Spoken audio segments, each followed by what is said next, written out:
and 3 people were rushed to the hospital early this morning after crashing their car down into the creek just across from that embankment there. And our Dan Kennedy's been on scene for us following the latest all night. And Dan, these folks, I mean, this could have been terrible. Still a dramatic scene, though.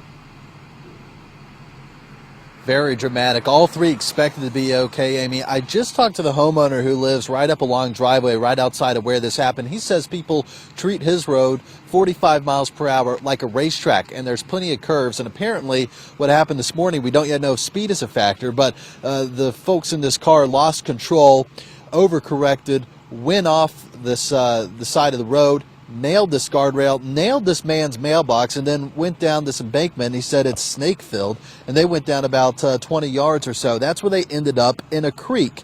First responders arrived on the scene just after 1 o'clock this morning, and they had to use a bit of a rope and pulley system to make their way down there and get a female passenger out of the car. There were also 2 other men in the car. They had made their way out of the car by the time first responders got here. Again, all 3 at the hospital this morning.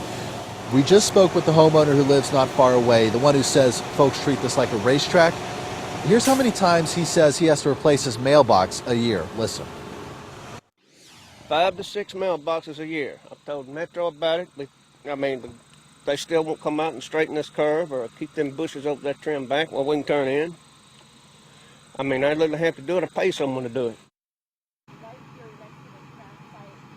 There he says he might have to pay somebody to do it himself. He would like to see something done about this road. He says it's dangerous. He said the last crash right outside of his home that took out a mailbox was a 16-year-old girl just a couple months ago.